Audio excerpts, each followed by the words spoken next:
Okay guys, I'm going to talk about a quick but very important concept that will help many of you excel in the standing position.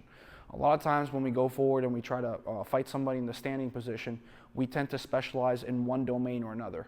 Specifically, there are two main domains that people tend to specialize in the standing position, and that's either teiwaza, which is hand dominant technique, or ashiwaza, which is foot dominant technique. And oftentimes you'll see standing athletes or athletes that are good in the standing position where they're very good at one but woefully inadequate at the other. Okay, and that applies for both. Say for example you have somebody with a really good wrestler who's very good at teiwaza. Maybe this guy has a super mean duck under or a double leg, techniques that tend to use the arms and the hands.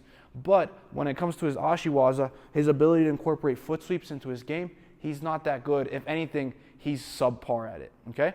On the other hand, you have, say for example, somebody who comes from a judo background, somebody who is very comfortable at using their feet to harass people, at using their legs to throw people. But then you ask the guy to change level and pick up a leg, he's also woefully inadequate at that.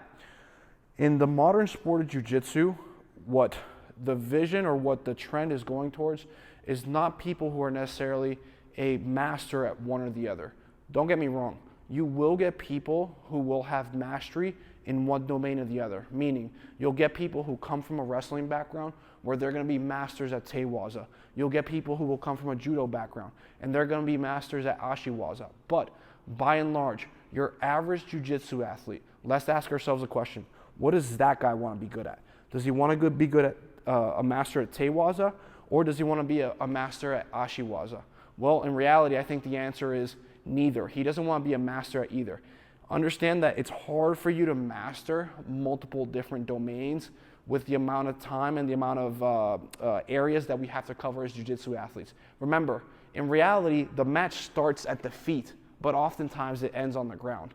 And for a jiu-jitsu athlete, what you want to look to do is you want to be competent on the feet, but you want to be a killer on the ground.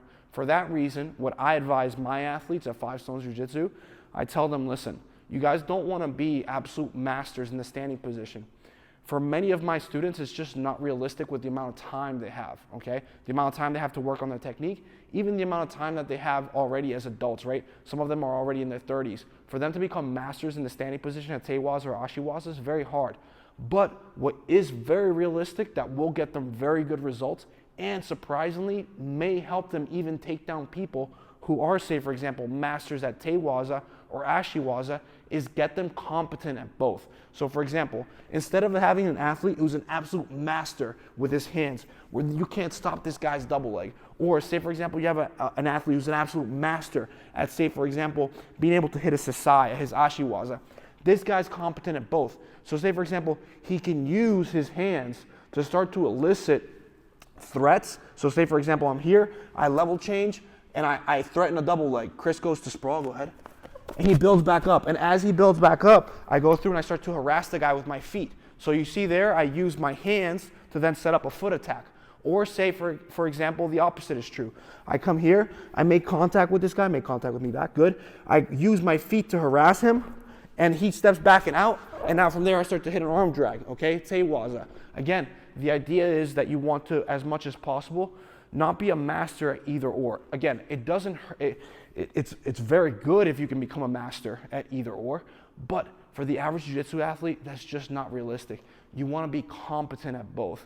I'll be trying to release some content in the upcoming months where I'm going to show you guys how to combine teiwaza with ashiwaza and ashiwaza with teiwaza, be competent at both, and you're going to take people down that you never thought you would.